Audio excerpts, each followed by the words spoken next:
Magandang araw, good day to each and every one of us, mga kaibigan, kapatid, kababayan ko dito po sa Malaysia.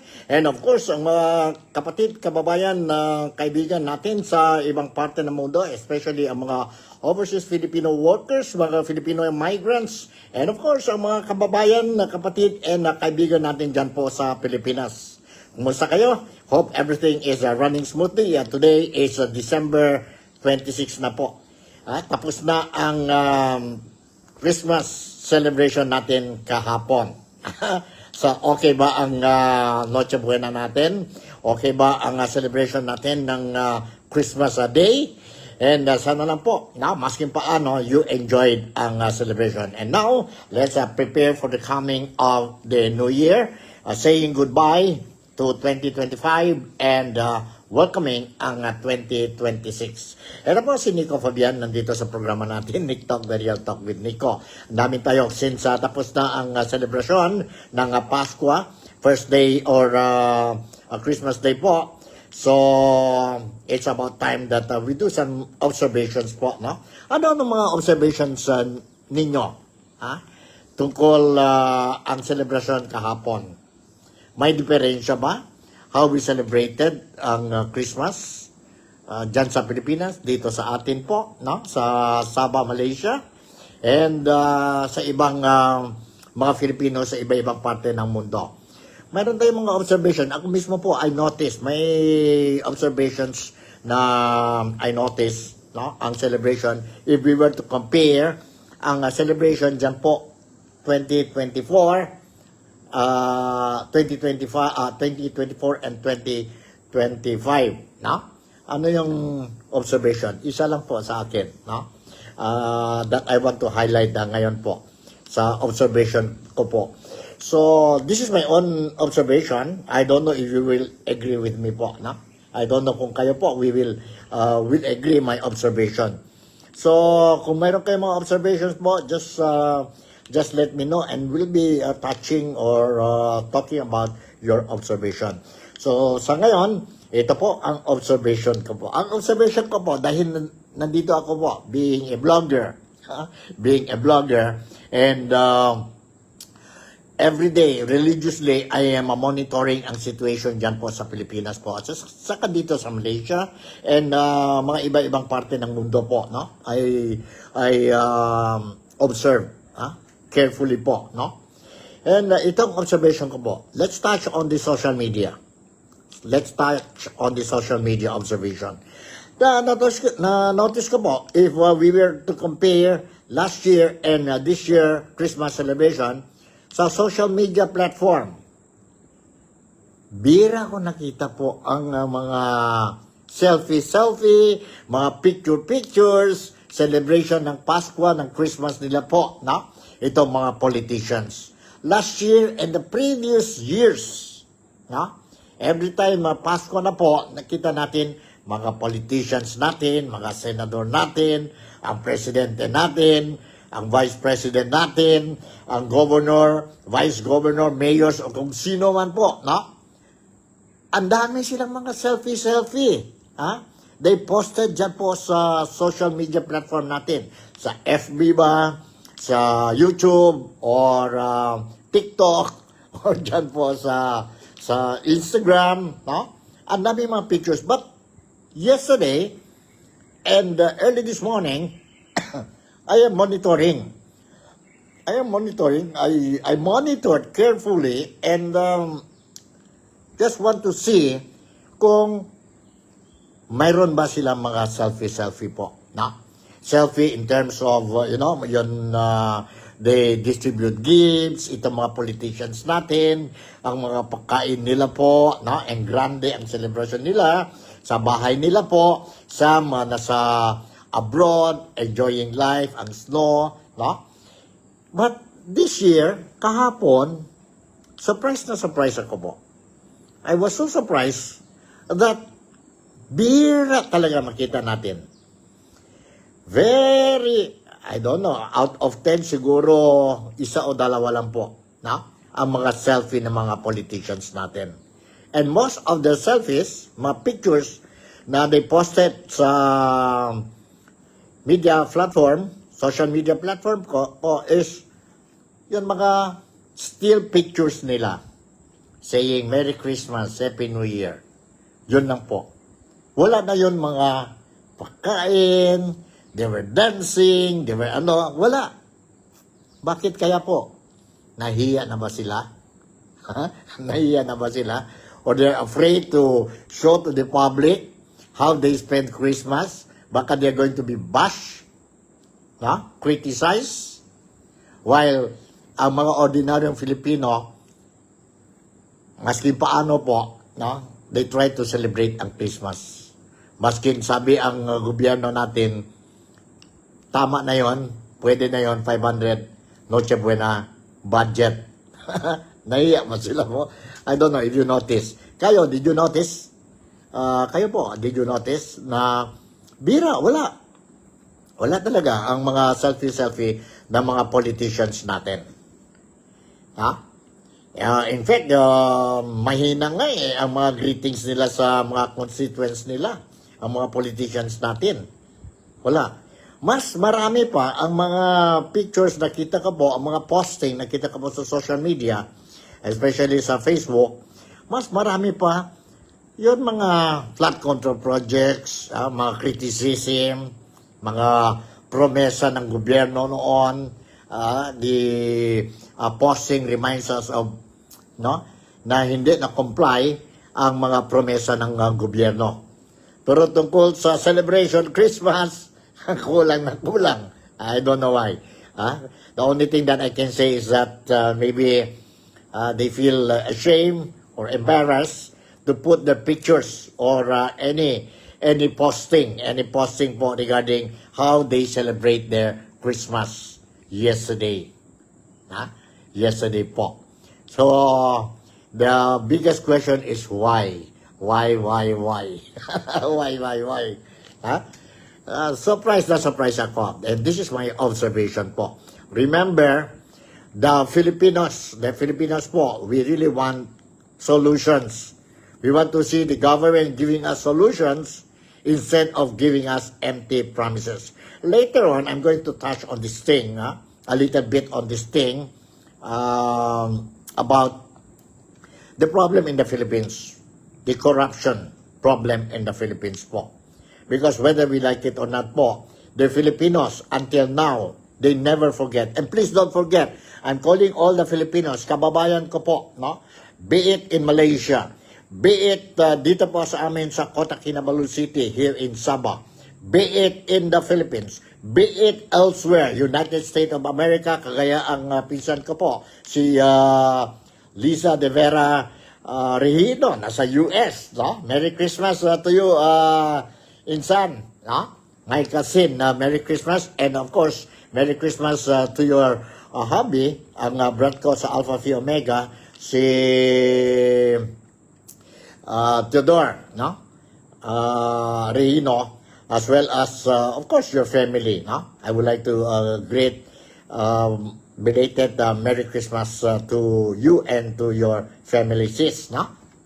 So, I hope everything is running smoothly sa celebration ninyo po, sis and Theodore, that you're celebrating Christmas today. So, this is it. This is it, This is it, ang observation ko. But later on, I'll be touching. As what I said, that what the Filipino wants is solution, action, instead of empty promises. Instead of empty promises. Why solutions? Why problem? Why solutions and not empty promises? Later on, I'll be touching on that thing. But, as what I said, let us not forget what the government is doing to us now. Karamihan po, they always give empty promises. And for you not to forget ang mga promises nila po, let me share with you recorded video clip from President Ferdinand Bongbong Marcos or BBM po. And just as a reminder lang po, not only to the Filipinos, as a reminder that BBM did not keep his promise, the government did not keep the promise, but also reminding them also that the Filipinos are very, very angry. Very, very disappointed the way things they are doing sa bayan natin, sa buhay ng mga Filipinos. Let's watch and listen to this video clip po ni BBM. Alright?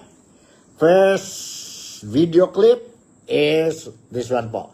Let's watch and listen to this video clip. Lahat ng may kasalanan, ibabalik natin. So tatlo talagang ating ginawa rito. Unang-una, sinampahan na natin ng kaso yung mga may ebidensya tayo na meron silang kinalaman dito sa mga korupsyon na ito.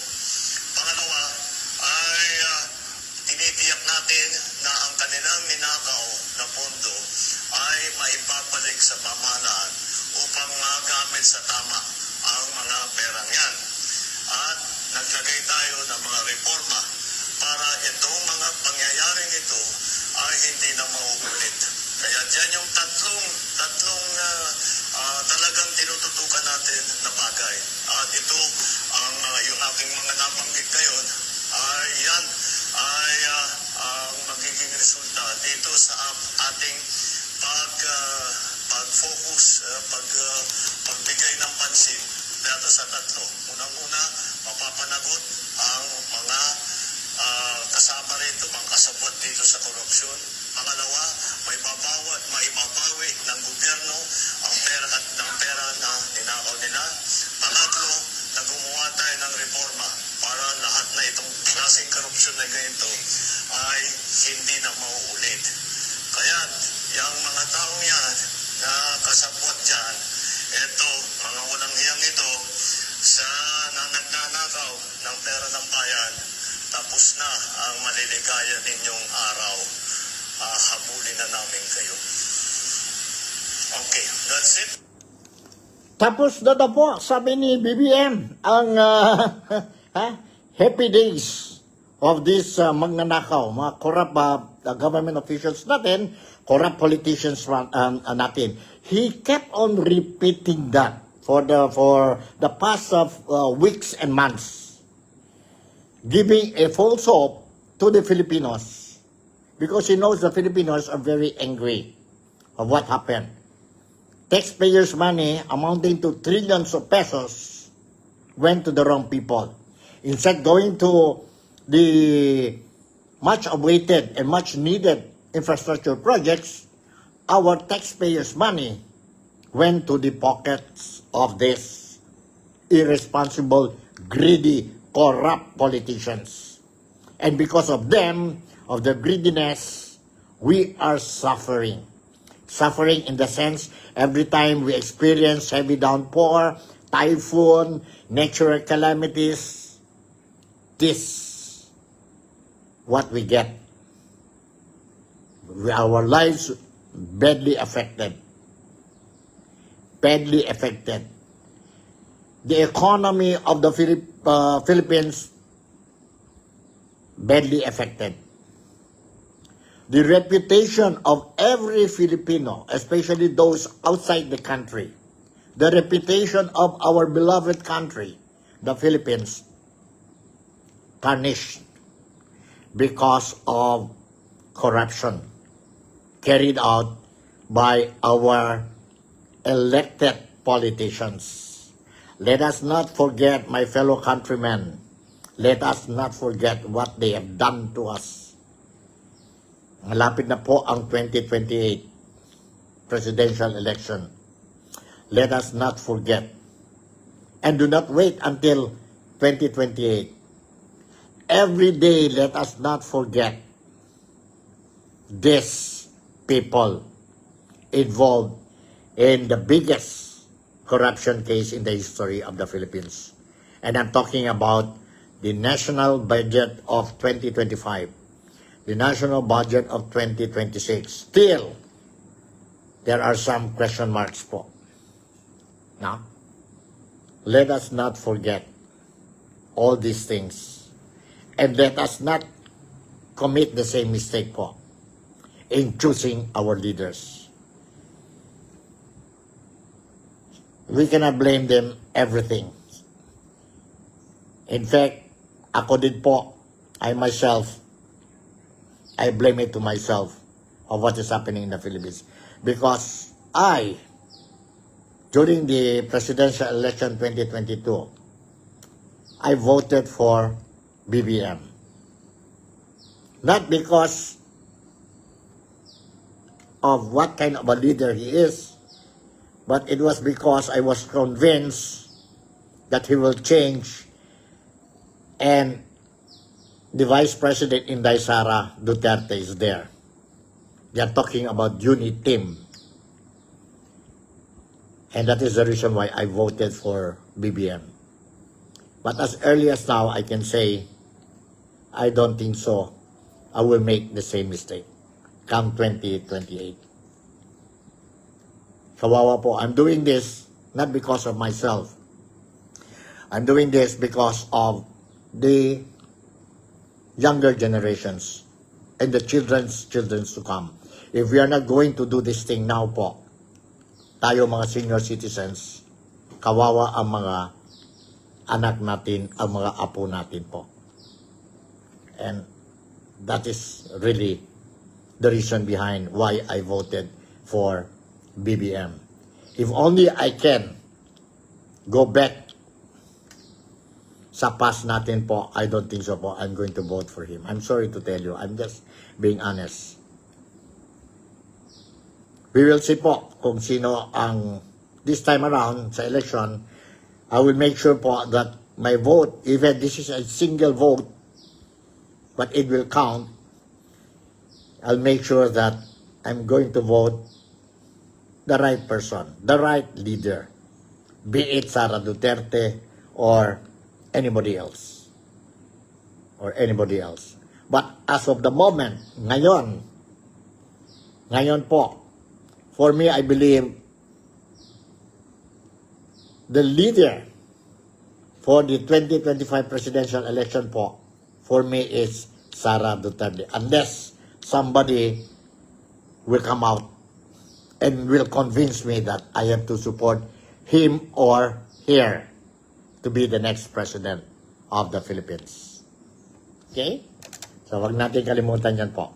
Let me share with you po again, reminder ito po. I am telling you, I will continue to remind our fellow countrymen, my fellow countrymen po, on the promises made by our government, especially ito po, si BBM. Mr. President, I'm sorry, but I am also offended. I'm hurt. I'm angry.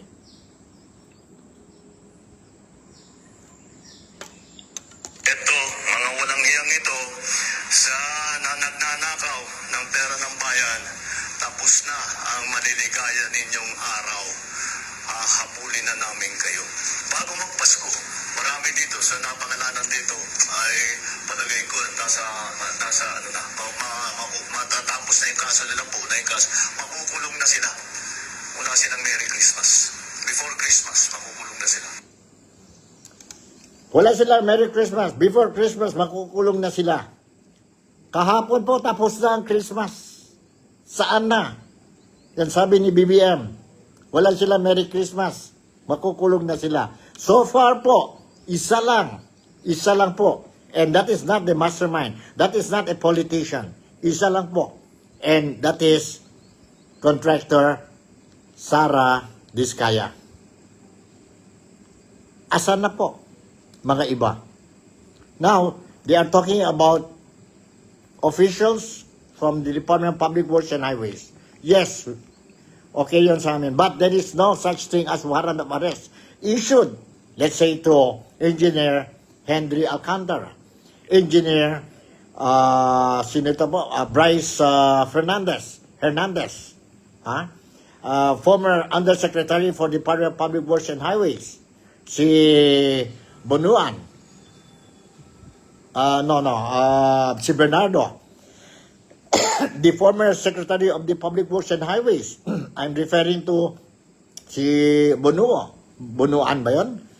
Who is now abroad. He was supposed to be back in the Philippines, return back to the Philippines last December 17.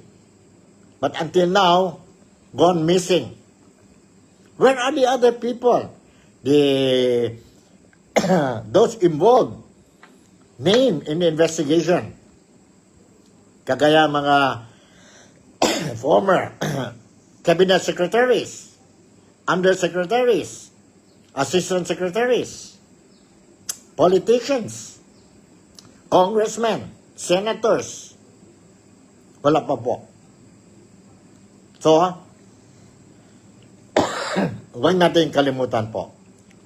Huwag natin kalimutan. Let's see po, maybe there will be another announcement made by the government na before the year ends. Before the year ends po. Yeah? After that, before the year ends, they say first quarter of 2026. Ganon lang yan po. Tama na. We are fed up and we don't believe you anymore. And the other or the next video clip that I want to share with you po ay ito. Saan na tayo ha? Video clip, ito po. I will share with you. Itong video clip. Sandali. Alright. We talk about the president and now let's go to the vice president. Bakit? Magbabago ba yung ugali niya kung Christmas o hindi? Hindi naman magbabago. So, and in the same vein, magbabago ba yung ugali ko kung Christmas o hindi? So, kung ayaw ko siya batiin kahapon na hindi Christmas, ayaw ko siya batiin ngayon na Pasko. Eh, ganun kasi ako na tao. Ayaw ko batiin ang mga ayaw ko batiin. Samantala, Yun po. Si Sara Duterte, Vice President na Inday Sara Duterte, refused to greet Christmas greetings to the President, si BBM. Sabi niya, ayaw, but we cannot force. No? You cannot force me to greet somebody whom I don't like to greet. No? I'm not happy with that somebody. Yun po, si Inday Sara Duterte. No? She refused to greet ang presidente natin sa Christmas. Let's, ano ito po? Saan na yun? Saan na yun? Medyo confused na tayo ngayon dito.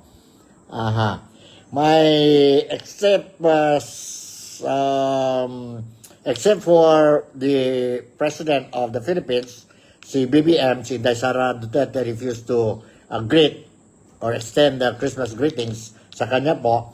But, ano din siya po, no?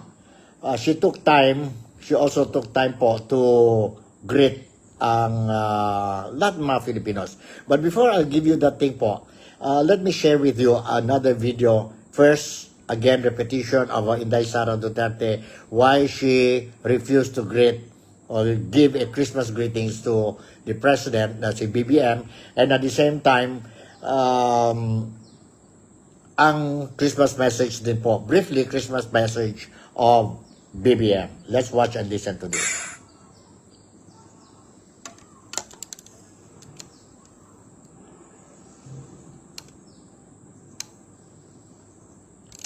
Hold on walang sound tayo.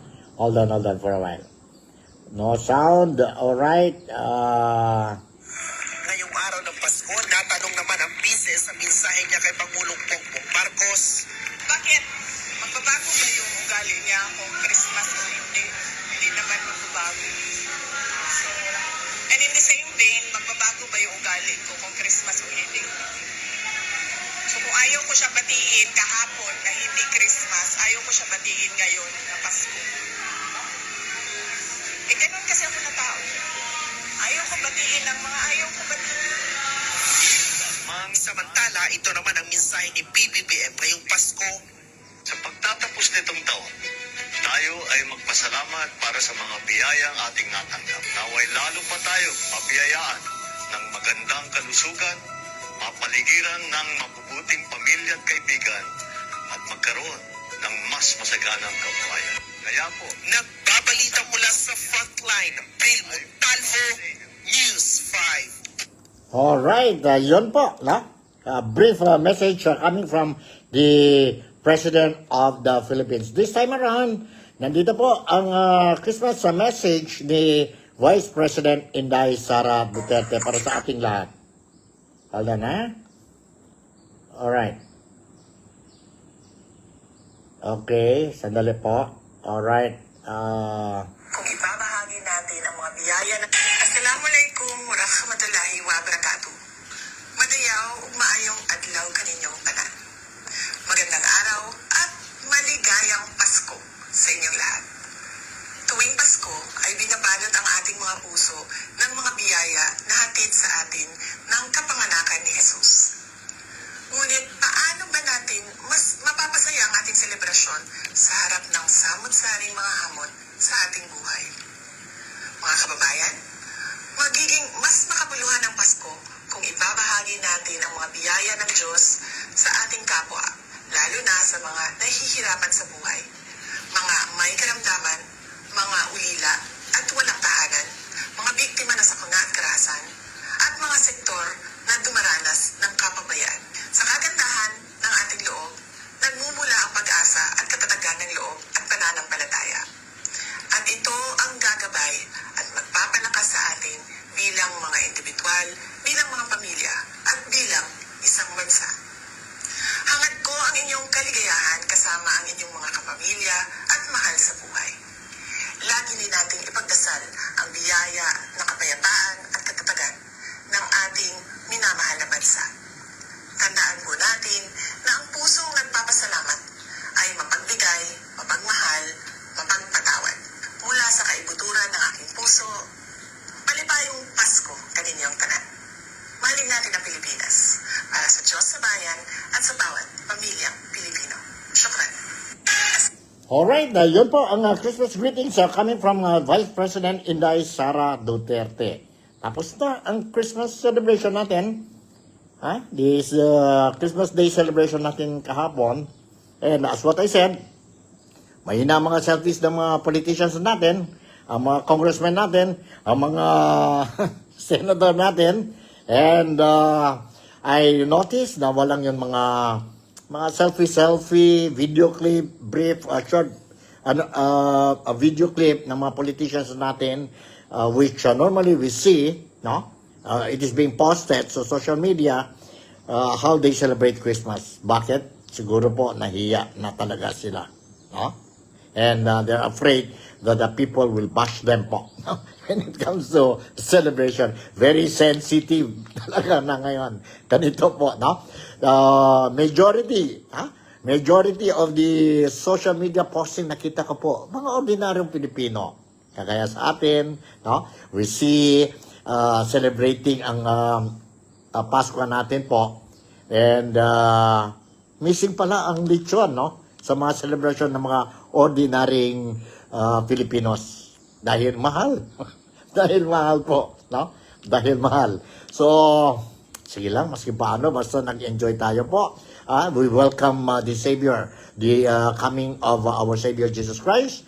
And punong-puno po ang mga simbahan natin during the celebration of Christmas 2025, be it on the eve and on the day of Christmas po, no? On the day of Christmas.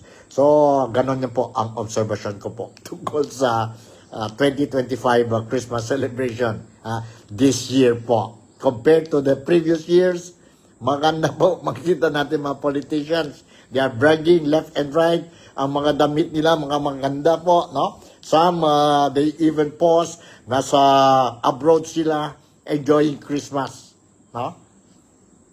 But this time around, nasaan sila po? Nasaan sila?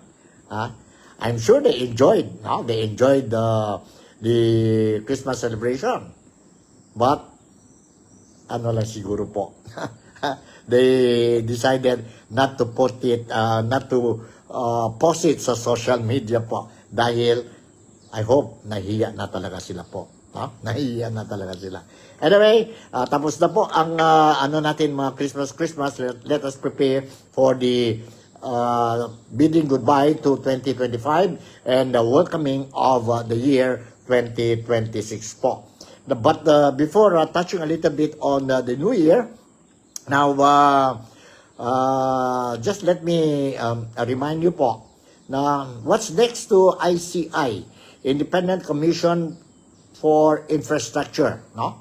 This is the body created by BBM or President Ferdinand Bongbong Marcos Jr. to investigate the biggest so far in the history of the Philippines, biggest corruption case sa history ng bayan natin po, no? Ang flood control projects as well as ang 2025 national budget and of course the 2026 national budget natin po, no? So what will happen to ICI now? And officially nag-announce na po another commissioner, another member of the ICI, and I'm referring to no other than si Rosana Fajardo, wherein she already submitted and announced that she is resigning effective December 31st dyan po sa ICI. This is the third member of the ICI, no? Third member of the ICI who resigned from this investigating group, no? Investigating group po. Ang unang-unang nag-resign dyan po is the mayor of Baguio City, si Benjamin Magalong, followed by very respectable leader din natin and former secretary of the Department of Public Works and Highways, si Rogelio Babes Singson, and now si Rosana Fajardo. So, sino na lang nandyan po? Si Chief Justice Justice ba yun? Justice Reyes, and then former National Police Chief si General Azurin, and ang isang member pang nandyan sa ICI is si Attorney Osaka po. So tatlo na lang sila po, and what will happen po? Lumabas na po ang storya before Christmas na even no less than si Malacanang spokesperson, Undersecretary Claire Castro, sabi na po may budget na 41 million yata yon po para sa ICI. And now tatlo na lang sila. Tatlong member na lang sila po. And walang trust din. The Filipino community, the Filipinos, they do not trust ang ICI. Ang mga investigation ng ICI. And we believe na selective lang sila Selective lang sila when doing the investigation. Ang problema din po sa Senado, ang Blue Ribbon Committee po, hanggang ngayon po, hindi pa sila nag-resume ang investigation nila. Kaya nga, blurred. The Filipinos are blurred of what is happening dyan po sa investigation. Apart from all the empty promises, wala na tayong news po about the Blue Ribbon Committee investigation. And then we don't trust anymore itong ICI because it is done confidential ang mga hearings nila po, Although they promised earlier that it will be made public ang investigation nila, but it never happened. Only once it happened. The rest, executive sessions na po. Executive sessions. And maybe they expect, after ang investigation nila, meeting nila po, with this resource person, they will come out with a press conference. They expect that we Filipinos, we will just believe everything what they say. I'm sorry, ICI. I'm sorry, Mr. President. No, we don't believe. We don't believe. We don't believe. Why we don't believe? Because we don't trust the government now. So, paano for you to gain back the trust of the Filipinos po is to make sure that turn your words into action. And what do we want? We want solutions. We don't want empty promises po. We want prices to go down. We want job opportunities. We want wages to increase. We want better future. We want justice. We want justice. We want accountability. We want restitution. Whatever money they stolen from us, return it back to the Filipinos. No? Yan ang gusto namin. And we want, on top of it, we want that itong corruption case, activities carried out by legislators, our politicians, businessmen, to stop it once and for all. And we want those involved in this anomalous deals or transactions po will be put behind bars. And not only these small fishes, we want masterminds. We want masterminds. No? We don't believe si former Congressman Saldico is the mastermind. We don't believe na si former House Speaker of the House, si Rep Martin Romualdez is not involved. We cannot believe that. No? And we want to hear explanation coming from no one less than our president, si President Ferdinand Bongbong Marcos or BBM, to explain bakit po ang pangalan niya po lumabas dito sa anomalya ng korupsyon. Explain. Explain to us why the name of the First Lady was mentioned. Why the name of their son, si Representative Sandro Marcos, also mentioned in this anomalous deals. Diyan po, this is what we want. This is what we want. We don't need empty promises. We don't need empty promises po. And we will never forget. Please, ang mga kababayan ko po, no? I'm sorry to say this thing, but para sa akin na po, my own opinion po. And I am appealing to each and every one of us, mga Filipinos, na biktima tayo po, no? Do not forget what they have done to us. Ha? Do not get discouraged. May Panginoon pa rin po. May Panginoon pa rin. Karma is real. So, let's continue our fight, no matter what. Sometimes our prayers will not be answered immediately. It will take time, but definitely, it will be answered by our Creator. Do not lose hope.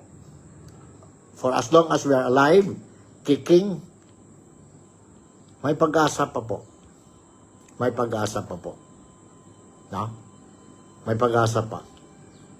So, yun na po. This is the thing that I want to pass sa mga kababayan ko po, those who are watching itong programa ko, Nick Talk, The Real Talk with Nico. And let's prepare for the coming of the 2026, the year of the horse po. Kung sa Chinese New Year yan po, year of the horse yan po, no? 2026, reminder din po, I don't know if you believe or not, sabi naman ng nakita ko sa mga social media, no? Na the year of, the color of the year, 2026, no? Hindi para sa Chinese, ha? The color of the year, para non-Chinese, no? Is red, yellow, and green. No? But that does include ang black po. Every Friday dapat, I'm sorry, now I did not use black. Today is Friday. Let us not forget, black color will be used every Friday habang hindi pa natapos itong corruption cases natin sa Pilipinas. This will only show na we are still fighting for our rights. We are still fighting for accountability. We are still fighting for justice. No? Justice po. Kaya nga, black and white. Every Friday, you choose either, you use the color white or the color black. Yun lang po. So siguro hanggang dito na lang ang programa natin, Nick Talk, The Real Talk with Nico. Once again, no? Masking paano, I hope I managed to give you whatever news that you deserve. And at the same time, masking paano, I managed to entertain sa inyo po, no? during the past few minutes, no? And para at least you will not be blared of what is happening sa Pilipinas. So with this, once again, si Nico Fabian would like to say thank you very much for making me a part of your day today. Belated Merry Christmas and advance Happy New Year to each and every one of us. Malaysia, Sabah, the Philippines, God bless us all. I'll see you in my next episode. Bye and I love you. Ingat and take care.